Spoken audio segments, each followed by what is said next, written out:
Hi, everybody.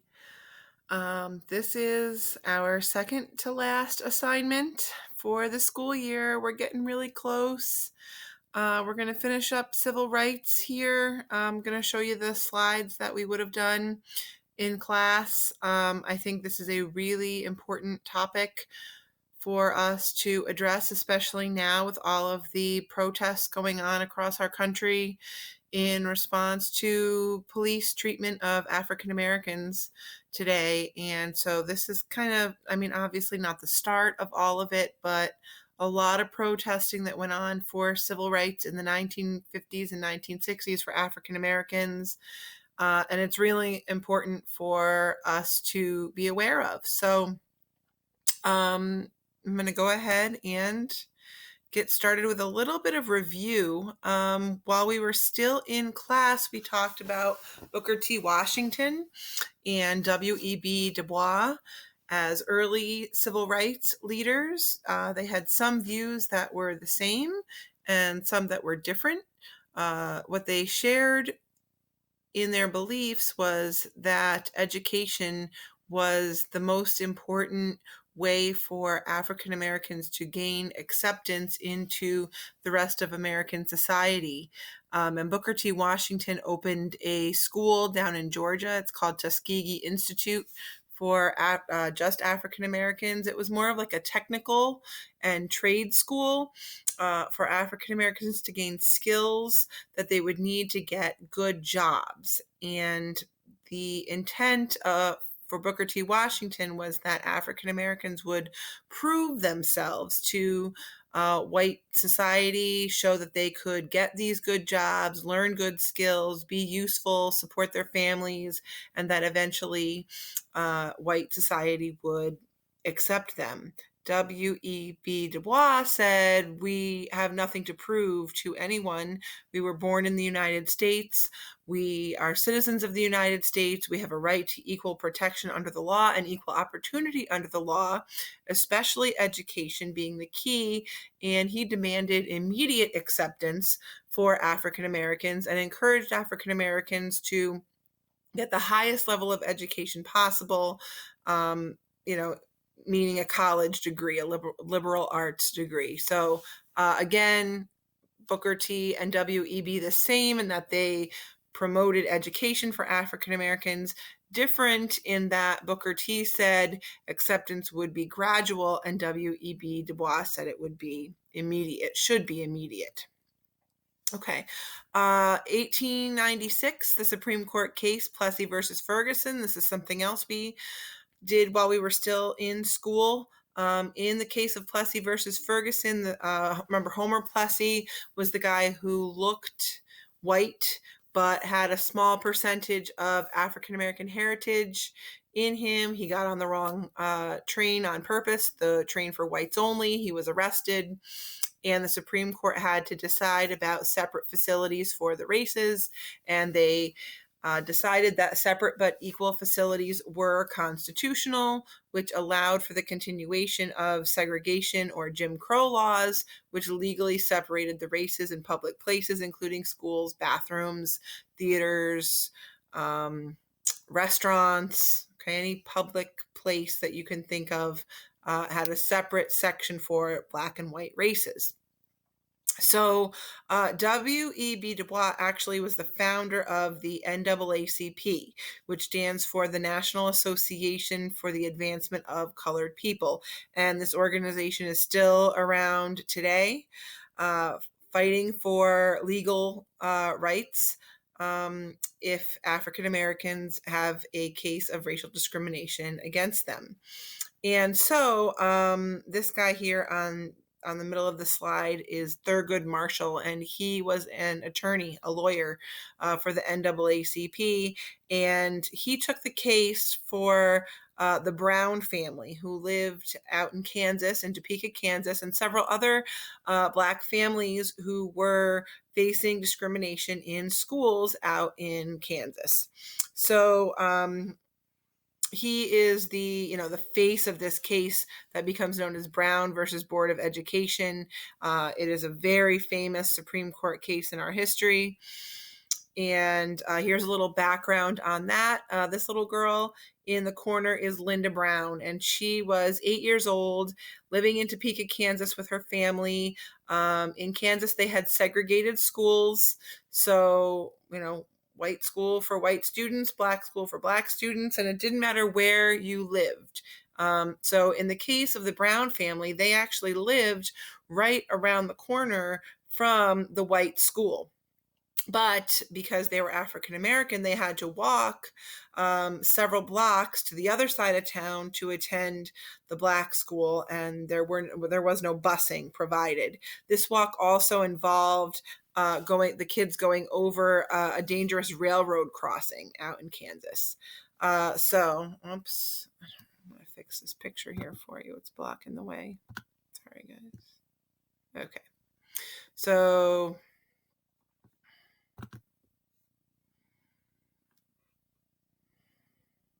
that's better. All right. So they actually had to walk 21 blocks to get to their school with no busing across a dangerous railroad track. And the parents asked the school board, hey, we live right around the corner. It makes much more sense for our children to attend this school. But the school board said no, because that was a school for all whites.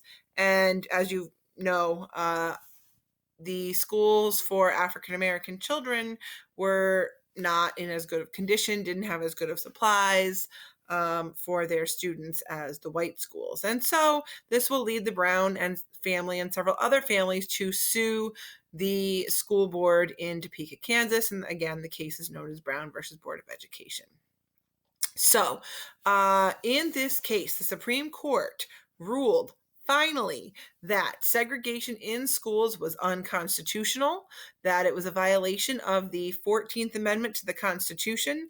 The 14th Amendment is the amendment that states that if you are born in the United States, you are a citizen of the United States, guaranteed equal protection under the law. And in this case, Thurgood Marshall and the NAACP were able to prove that the separate schools for young children by race was not giving African American children that equal protection and that equal opportunity under the law.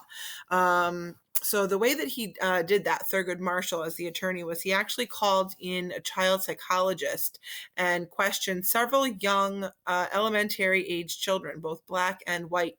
And he did what is known as the black doll, white doll test. And he held up a black doll and a white doll and asked each child in front of the court, which doll do you think is smarter? Which doll is prettier? Which doll is nicer? Which doll would you rather have? And you would think that a young African American child would prefer a doll that looks like themselves. But instead, consistently, the young black children showed that they preferred the white doll over the black doll. And so that evidence was used to show that separating children by race in schools is harmful to both races, and that the schools needed to be integrated or mixed.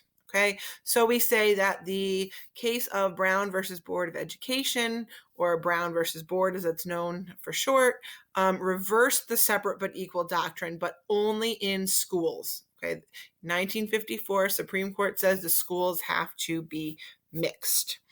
Okay, now that does not mean that in the racist South, you're going to wave a wand and all the kids go together to school happily and nicely. So when you were younger, you might have read the story of Ruby Bridges or seen a Disney movie about Ruby Bridges. She was the first African American elementary age girl to go to an all-white school, and her, the movie and the book show the story of how she faced racism going to the all-white school. The teachers didn't want to teach her. The kids didn't want to be in the class with her. The parents of the white kids didn't want their kids in school with her, and she faced a lot of harassment both on her way to school and in the school. So we're going to add a story to that here with the Little Rock Nine. Okay, the Little Rock Nine were the first 9 African American high school age students to attend an all-white school.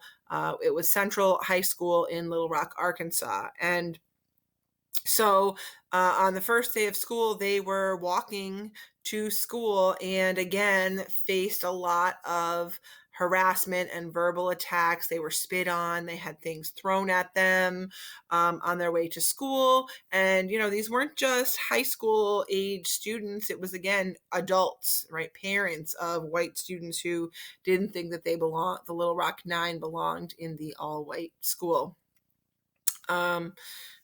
Again, my picture's in the way here. I'm sorry for that. It says they were met with an angry crowd. They were harassed about entering the school. And so President Eisenhower, this was 1957, okay, 3 years after the court said the schools needed to be integrated, and still Central High School in Little Rock, Arkansas was not integrated because African American students were afraid to attend those white schools. And so these Little Rock Nine were so brave to have agreed to be the first to go to the all white high school.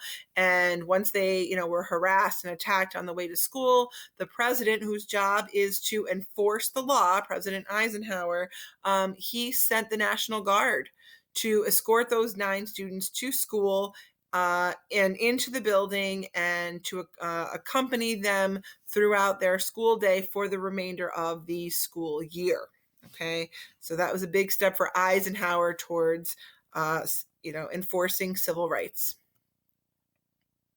Okay, the Civil Rights Act of 1957 was the first civil rights legislation since Reconstruction, giving the federal government more power over schools, right? You guys should know that the primary responsibility for education lies with each individual state, right? Like the state requires us to give you Regents exams. The state allowed us to not give you Regents exams, right? This year they canceled them. And so the southern states were not enforcing integration, right, or desegregation of schools. And so this law was passed by Congress to allow the federal government, right, like the president, to make sure that schools were being integrated across the South. All right. So first public places to be desegregated, public schools. Okay. Now we're going to move to buses, city buses, like our CDTA buses. Okay. And they were also segregated with sections for white passengers in the front and African American passengers in the back. And Rosa Parks was, a middle-aged woman living in Montgomery, Alabama. She was active in civil rights prior to her arrest on the bus, but she was sitting where she was supposed to sit. That it's a common misconception that she purposely sat in the front of the bus to make a point, but she did not. She sat in the first row of the back section for African American passengers. But the bus got crowded. It was after work and people were on their way home. And the rule from the bus company was that if the bus filled up and there were not enough seats for white passengers, that even if they were sitting in the assigned black section in the back, that they had to get up and give their seat to a white passenger. And so when a man didn't have a seat and the bus driver asked Rosa Parks demanded that she get up and give her seat to the white man, she refused. And he said, well, I'm going to have you arrested. And she said, well, you may do that. And she was willing to be arrested and to face a consequence for a law that she believed was unjust. And so the result of her arrest was outrage.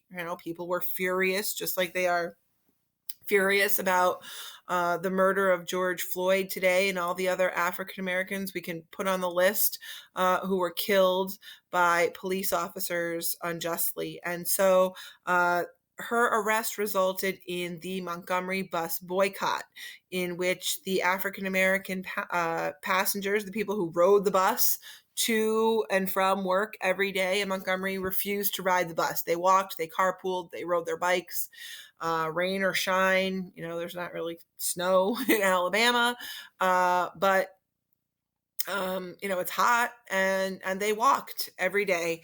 And the bus company lost a lot of money that's going to be the main effect of a boycott is the bus company losing money. But to prove their point, they came together, just like we see people coming together now and refuse to ride the bus. Okay, a boycott is not going to be effective, just like a protest. A march is not going to be effective if a lot of people are not doing it. And so they stuck together and they refused to ride the bus. They boycotted the bus for an entire year. And this is really when Martin Luther King Jr. became the leader of the civil rights movement. He organized the boycott. He started having meetings, really emphasizing the point that everyone had to be on board here with this boycott. So we see Martin Luther King become the leader of the civil rights movement with starting with the Montgomery bus boycott, which was in 1955. And again, after a year in Montgomery, Alabama, the city buses were desegregated, and then the Supreme Court made a ruling that all city buses needed to be desegregated. So first we see schools desegregated with Brown versus Board of Education in the Supreme Court. And now after the Montgomery bus boycott, we see city buses desegregated as well. Okay, Martin Luther King preached nonviolence, and some of the people who came before him that he was influenced by were Philip Randolph, who gave him this idea that the protest had to be massive. They had to be large in number, that numbers speak volumes. And his other inspiration was Mohandas Gandhi, who was a leader of the Indian independence movement against the British, who preached nonviolent protest. All right, so some of the organizations that were formed during the civil rights movement. The first one is the SCLC, the Southern Christian Leadership Council. This was the organization formed by Dr. Martin Luther King Jr. Again, we're going to see, as I go through these on the page, the point is nonviolent protest. Okay, so the SCLC organized marches, mostly nonviolent marches through the most segregated cities in the South. Then we have SNCC, the SNCC, or Student Nonviolent Coordinating Committee. Again, nonviolent. These were, the young kids. If you look, at the protests that are going on today, it's a lot of young people who are demanding this change in America today. And so SNCC, Student Nonviolent Coordinating Committee, were basically college-age students who coordinated protests for themselves across the South.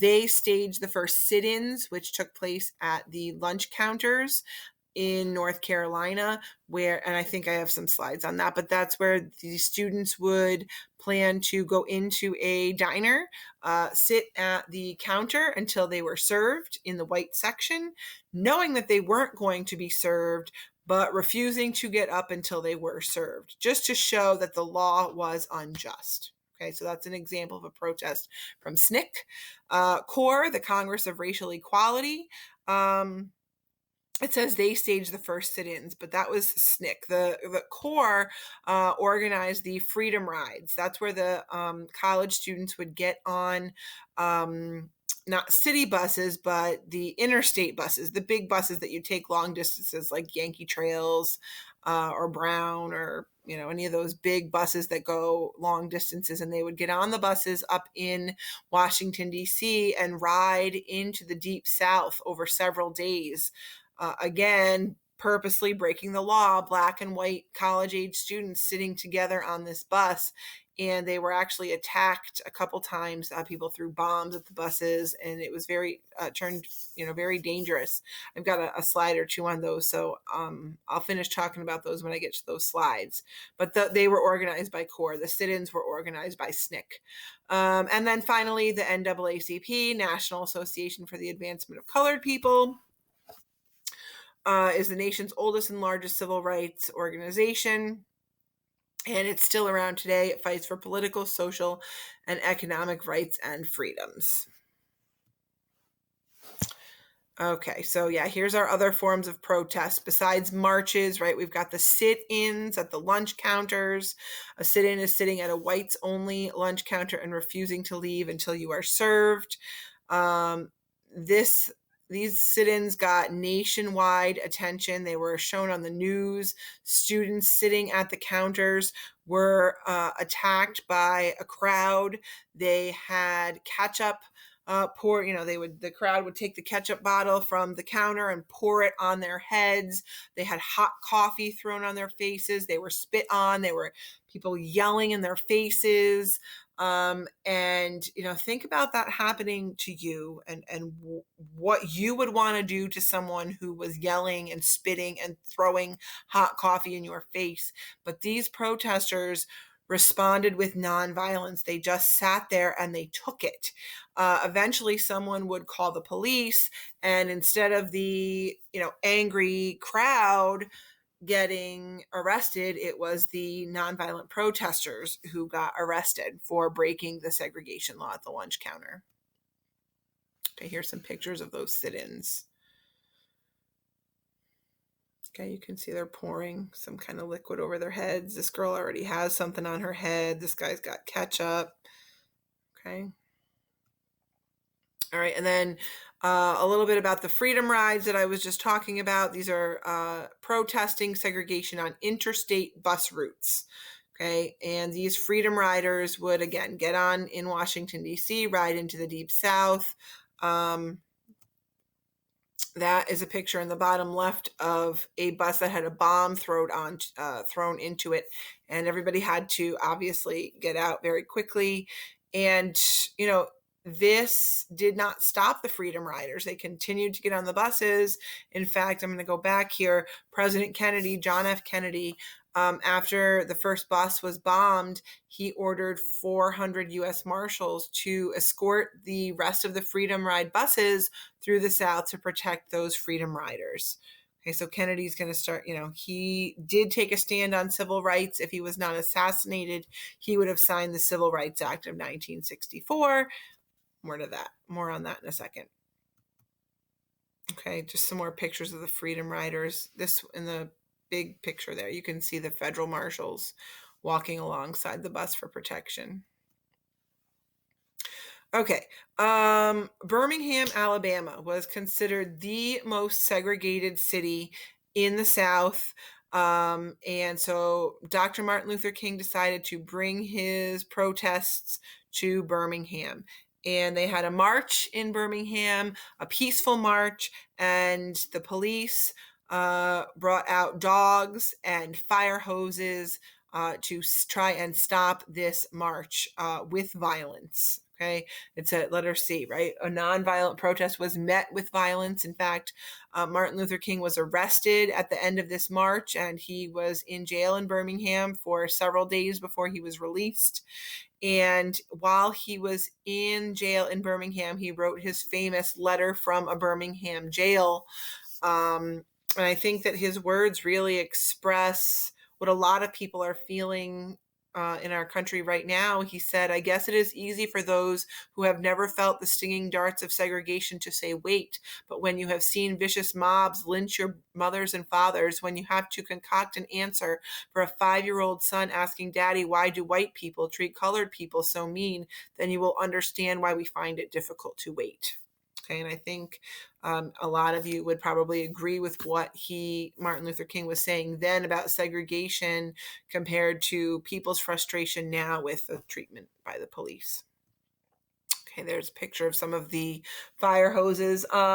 If you did the Edpuzzle video and questions, that focus was on the Children's March, and a lot of times they would bring children into these protests, hoping that it would prevent being met with violence by the police, but in this case it did not work. Those are high school age kids getting hit with that hose up against the window there, and again the police with their dogs and batons out in the middle of the street during that march in Birmingham, Alabama.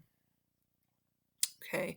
President Kennedy taking more of a stand or continuing to take his stand on civil rights in 1963.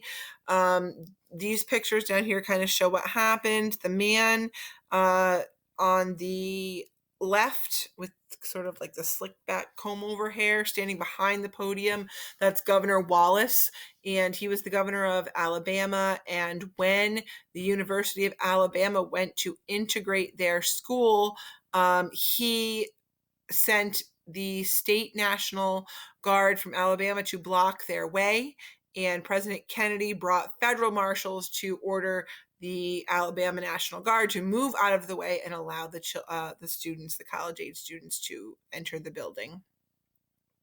Okay, after the march in Birmingham, Alabama, Martin Luther King takes his fight to Washington, D.C. for the famous March on Washington.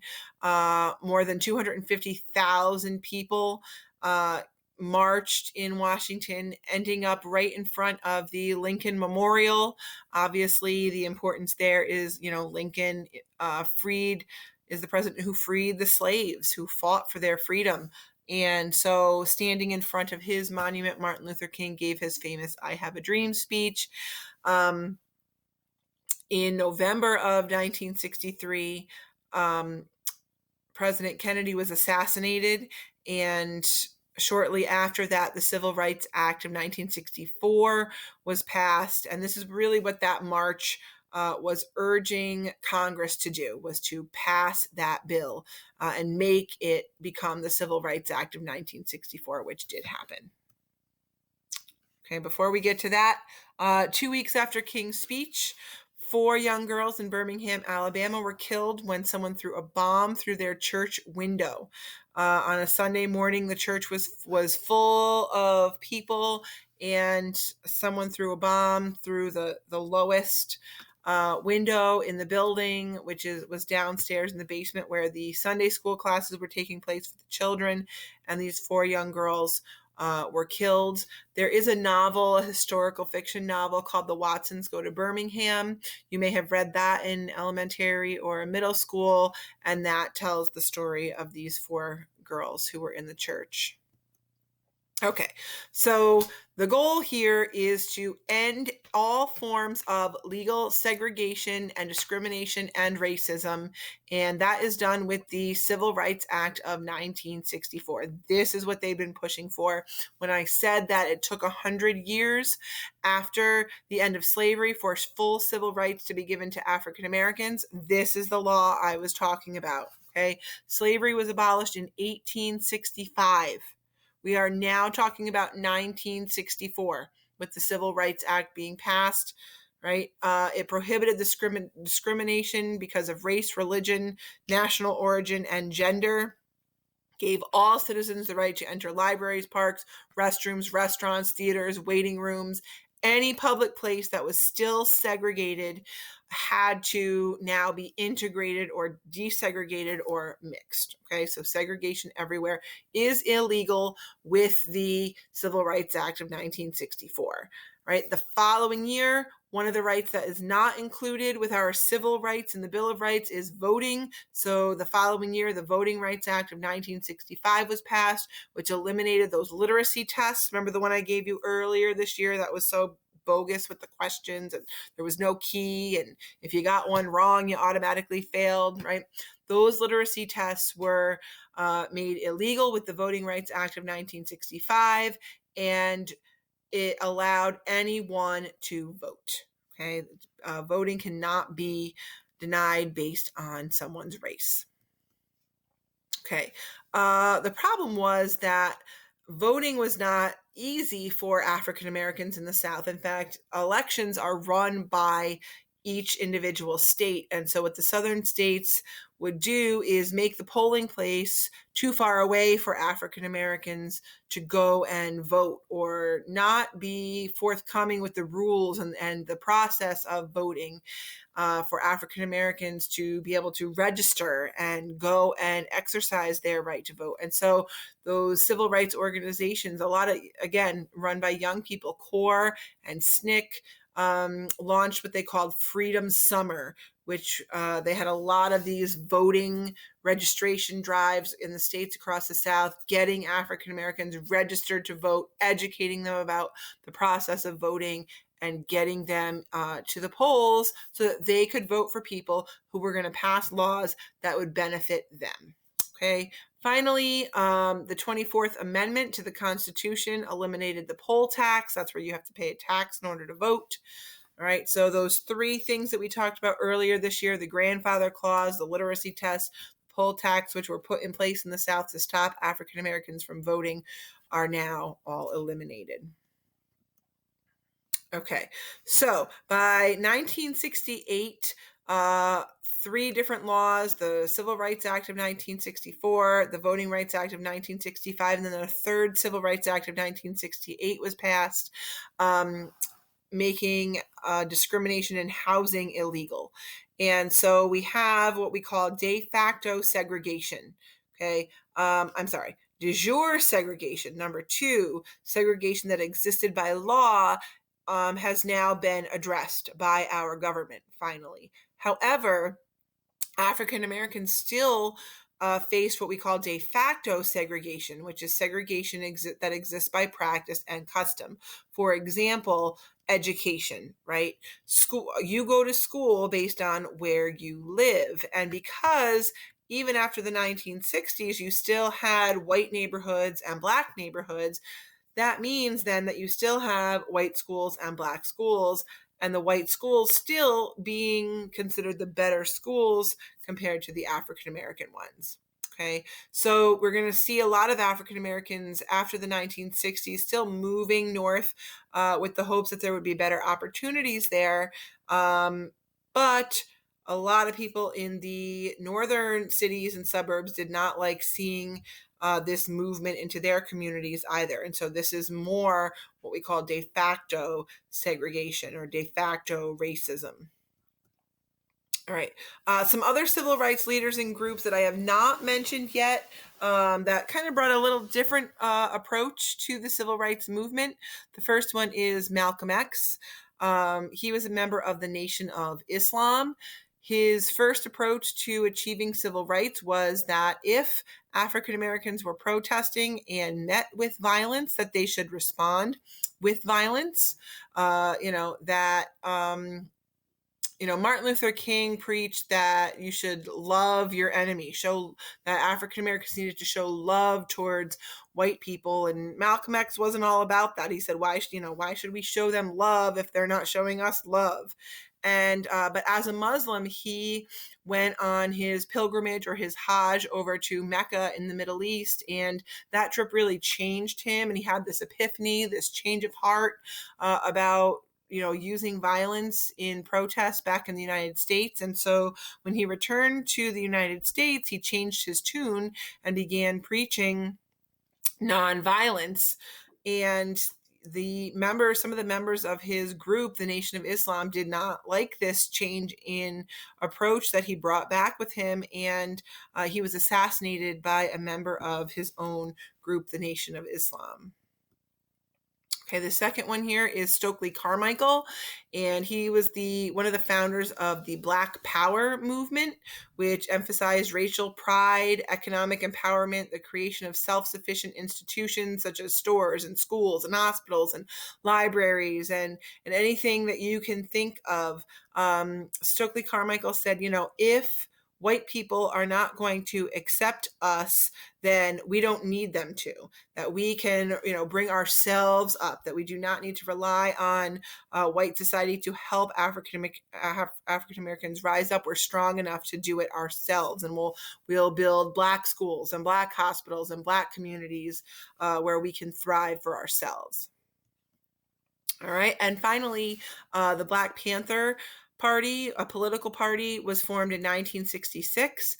Their original goal was to fight police brutality, go figure, towards African Americans in the cities. And later, they added the goal of fighting against the drafting of African American men into the Vietnam War. These young black men were being drafted to go and die in Vietnam for a country that was not giving them equality.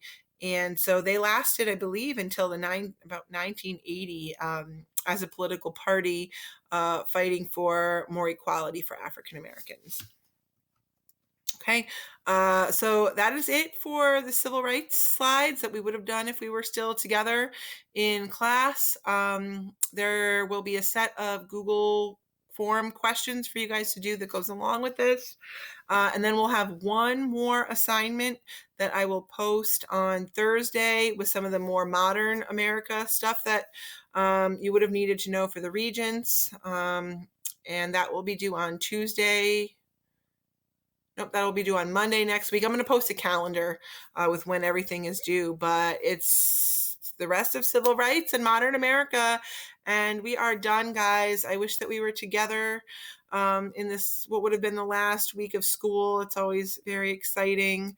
But I've missed you till the end. So many of you have done a great job keeping up with your work, and I really appreciate that and still miss you. Bye.